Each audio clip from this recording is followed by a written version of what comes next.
Portman, thank you for your leadership on not only national parks generally and your involvement, but what you're trying to do to build out the next 100 years. Thank you, Madam Chair. I appreciate your strong support of our efforts, and you know, this is an exciting opportunity for all of us. I mean, it only comes around once every 100 years, so we've got to take advantage of it, right? But it is a treasure, and I think everybody has agreed with that this morning. It's also, I think, as Senator Cantwell has said, it's a brand, and a darn good one. And I'm looking forward to working with Senator Cantwell on legislation that we can agree to on a bipartisan, bicameral basis to not just celebrate 100 years, but actually help the park to be able to set out on this next 100 years in better shape.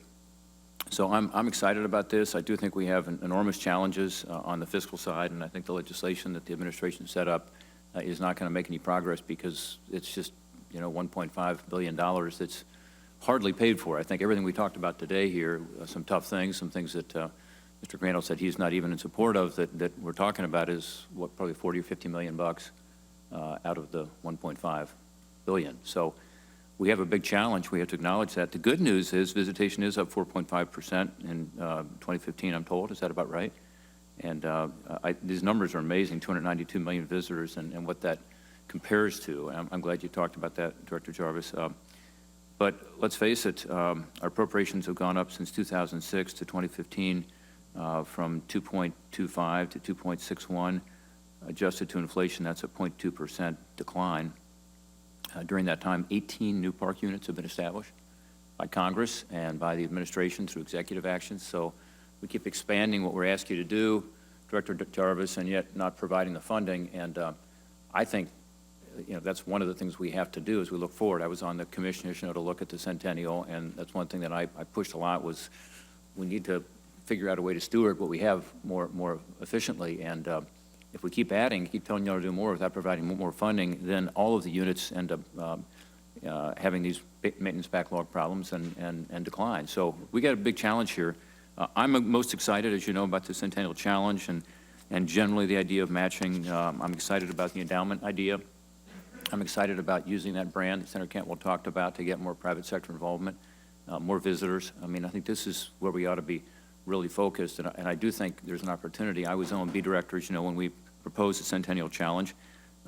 People were talking about it, and the panel was saying this was great. We actually never enacted most of it, as you know, and so there's an opportunity now to go back and look, you know, 10 years ago, you know, what were we talking about, and how can we put some of these things in place. So I guess my questions would focus on that. Mr.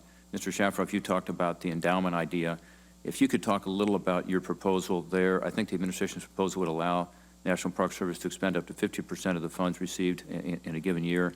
What's your opinion on the spend rate? How does it compare to other comparable private sector endowments? Thank you, Senator Portman.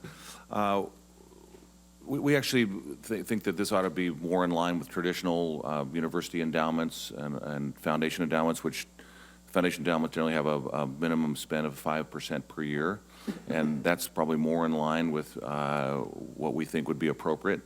I don't know that we ought to put a floor or a ceiling on it exactly, but I think that 5% is about the right number. Given, you know, over time you might be able to earn 5 to 8% per year, and to spend 5% of that would maintain that endowment for permanent spending. So that would be our suggestion on that.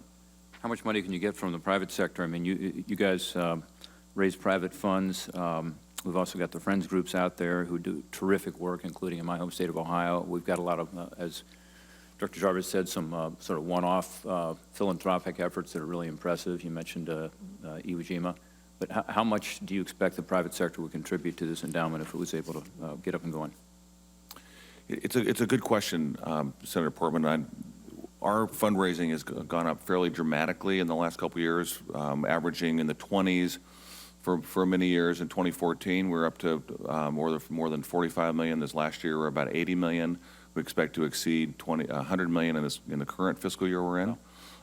The Friends groups around the country are raising. So you're telling me that you all are seeing an increase over the last. Absolutely, we're seeing a dramatic increase in interest by individuals, families, foundations, corporations. It's unprecedented, the level of interest in the parks right now, and I think largely capitalizing on the excitement around the centennial and this broader Find Your Park campaign that we have. I think you also, thanks to Director Jarvis and all the partners here, you kind of reconstituted what the foundation does and how it's structured, and I think that's made a difference too, and we should acknowledge that. So I think there's great potential. Let me just end with one thing, if I could, and that's at our great park, which is one of the top 10 in the country in visitation, Cuyahoga Valley National Park. It's a suburban urban park in a sense. It's kind of between Akron and Cleveland. I was just there again this fall. It's a beautiful place. We've had 3,500 kids a week in these programs. That is a education program for the park. It's become a part of the core curriculum of most of the schools in Northeast Ohio. It's helped us reach out to underserved communities. It's helped us to develop a lot of innovative programs in the Cleveland area. A lot of it's been supported by the private sector, so philanthropic dollars have gone into this. And I think that's a great opportunity. And then second is the volunteers. I mean, you think about it, it is about dollars, it's also about people. And the Cuyahoga Valley National Park has grown its volunteer program now to 5,900 volunteers, 200,000 hours annually. And this includes some corporations who contribute time and effort, but it's just a lot of families and kids. And so I think these are the kinds of things that have enormous potential. And I've seen it work in my own state of Ohio in the Cuyahoga Valley National Park. Thank you, Madam Chair.